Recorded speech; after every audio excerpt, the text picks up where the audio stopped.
Bienvenue au Starter du jour pour bien démarrer sa journée. Aujourd'hui, j'aimerais voir avec vous une pensée que j'ai intitulée « L'étoile de l'espoir ».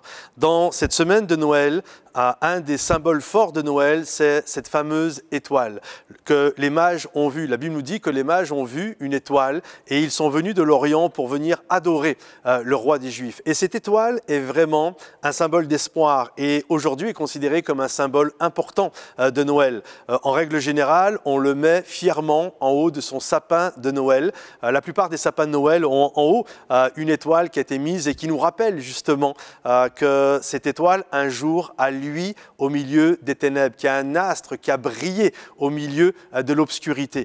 Et cette étoile nous rappelle l'espoir. Et c'est ça Noël. Noël, c'est l'espérance. L'espérance pour chacun d'entre nous que... C'était l'espoir pour les mages, mais ça a été l'espoir également pour les bergers. Ça a été l'espoir, c'est l'espoir pour tous ceux qui le désirent. Et bien souvent, l'ennemi de nos âmes veut tuer notre espoir. Il veut nous faire perdre espoir. Vous savez que l'espoir, c'est l'essence même de la foi. Or, la foi est une ferme assurance des choses que l'on espère. Sans espérance, il n'y a plus de foi. Sans espérance, on n'a plus le goût de quoi que ce soit d'ailleurs.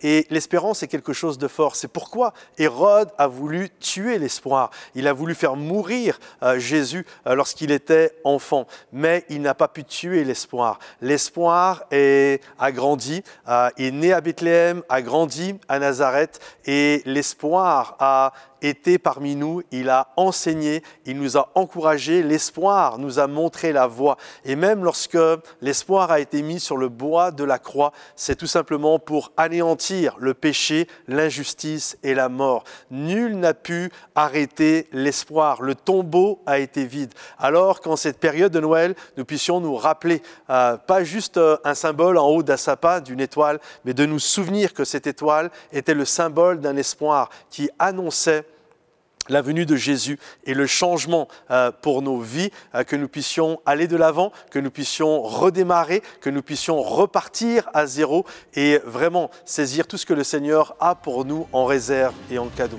Alors qu'aujourd'hui, vous puissiez vivre cette espérance. Que Dieu vous bénisse et à bientôt. Bye bye.